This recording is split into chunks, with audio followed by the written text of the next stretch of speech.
ما عمرني تخيلت غادي نطيح في موقف بحال هذا. انا وحده عاديه عايشه مع راجلي وولدي. راجلي خدام ديما كيغيب، وولدي الله يخليه باقي صغير في العمر ولكن ديما مع صحابه. داك النهار الجو كان سخون بزاف وقلت ندوش ونرتاح شويه. دخلت الحمام، شعلت الماء سخون وبديت نغني مع راسي. من بعد ما ساليت لفيت فوطه عليا وخرجت. غير وانا في الممر سمعت الباب كيتحل وصوت كيعيط: خاله انا صاحب ولدك. هو قال لي نجي نستناه هنا. الفوطه زلقات لي وانا عندي منفوخ وغوز بلا شعر وكل شيء ابيض. قفز قلبي حيت ما كنتش متوقعه حتى واحد يدخل. قلت من بعيد: مرحبا ولدي، جلس. قبل ما نكمل، الا كتعجبكم هاد القصص الواقعيه اللي فيها الصدمه والعبره، ما تنساوش تشتركوا في القناه وتفعلوا الجرس. في الصاله حتى يجي. تصورت انه غادي يمشي ويجلس، ولكن وانا خارجه بسرعه من الممر باش ندخل لغرفتي تفاجأت به واقف قريب من باب الحمام. عيناه تزلقوا عليا وانا غير ملفوفه بالفوطه. حشمت وارتبكت وقلت ليه: علاش مامي ما مشيتيش للصالون؟ مازال ما لبستش. ضحك شويه بحشومه وقال: عذريني خالتي، ماشي قصدي، غير كنت كنقلب نغسل يدي. دخلت بسرعه لغرفتي وسديت الباب، ولكن وانا كنلبس دماغي ما وقفش كيتصور داك اللحظه. ما قدرتش ننسى داك النظره اللي عطاني. خرجت عنده لقيته جالس كيتظاهر كيشوف التلفاز. انا حاولت نبين عادي وسولتو شنو خاصو. قال لي غير غادي يستنى حتى يجي ولدي. الجو كان ثقيل ولكن ما حاولش يبين شي حاجه. داز شويه وولدي جا. جلسوا كيهضروا ويضحكوا وانا ساكته غير كنفكر. من داك النهار بدات القصه. كل مره كيجيو صحاب ولادي انا ما عنديش مشكل، غير هاد الصديق ديالو بالذات كيخليني نرتبك. عينيه دايما كيعطيو اشارات وانا كنحاول نهرب. مره كنت في الكوزينه كندير العشاء، هو دخل يقلب على ولدي اللي كان طالع للغرفه، وانا كنت حانيه وعندي الثلاجه كبيره. قال لي: خاله نعاونك. قلت ليه: لا ولدي شكرا، غير جلس. ولكن بقى واقف قرب مني. حسيت به كيبغي يفتح موضوع. قال لي بصوت: داك النهار عذريني حيت شفتك في داك الحاله. جاوبته وانا باغا نسد الموضوع، نسى وصافي.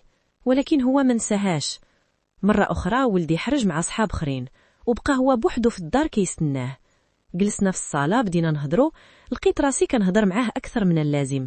سولني على حياتي، على الخدمه ديالي وحتى على راجلي.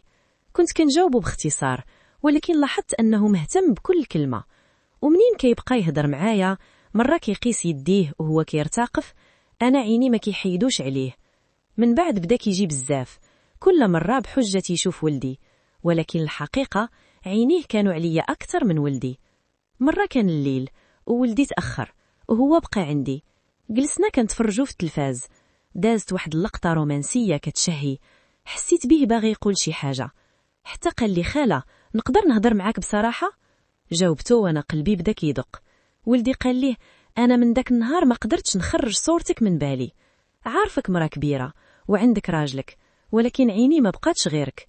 تصدمت، بقيت ساكته، ما لقيتش حتى شنو نقول. ولكن الصراحه قلبي بدا كيتخبط. حسيت براسي ماشي سيده الموقف. قلت ليه وانا كنحاول نبين قويه: هضرتي بزاف، ما خصناش ندخلوا في هاد الطريق. هو هز راسو وقال: عارف، ولكن غير بغيت نقولها. مشيت نوجد شي حاجه والثلاجه عندي كتهز حيت فيها اللحم بزاف، وهو بقى ساكت. ولكن من داك الليله ما بقيتش بحال قبل. بقيت كنفكر فيه، في طريقه كلامه، في طريقه نظراته. رجع نهار الموالي، ولدي مشى وهو بان عندي من جديد. كل مره كيدخل ويجلس وكيبان انه باغي يقرب، وانا ما عرفتش واش نوقفه ولا نخليه.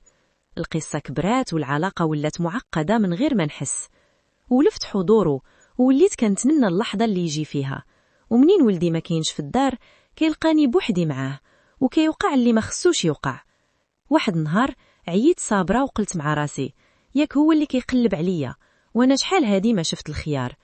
كنت لابسه شي حاجه خفيفه وجالسه ورجليا مفتوحين، ديالي كيبان. هو بقى كيهضر معايا ومركز لتحت. قلت ليه: فين كتشوف؟ منين طليت كنشوف ديالي كيبان. قلت له: ويلي ويلي ما كتحشمش. قال لي: سمحي لي ما قصدتش، ولكن راه زوين بزاف، ما قدرتش ما نشوفه. عجبني الكلام. قلت له: ياك واش باغي تجرب ليا؟ ما كرهتش وجريته ودرت ليه خاطرو وخاقري. محني مزيان. أنا اليوم كنكتب لكم قصتي وأنا عارفة غادي تحكموا عليا، ولكن هذه هي الحقيقة. ماشي سهل الواحد يبقى يقاوم، خصوصا إلا كان عايش بوحده ومحتاج حتى كلمة زوينة. ومنين سالي؟ وصافي حبابي، وصلنا لنهاية فيديو اليوم. كنتمنى من قلبي تكون القصة عجباتكم ووصلت لكم شي إحساس زوين. إلا عجبكم الفيديو ما تنسوش ديروا ليه لايك باش توصل الرسالة لناس كتار، وديروا اشتراك في القناة وفعلوا الجرس باش يوصلكم كل جديد. كتبوا لي في التعاليق شنو رأيكم، واش سبق لكم دوزتوا من شي تجربة بحال هادي؟ كنبغيكم بزاف، ونشوفكم في فيديو جديد قريب. السلام عليكم.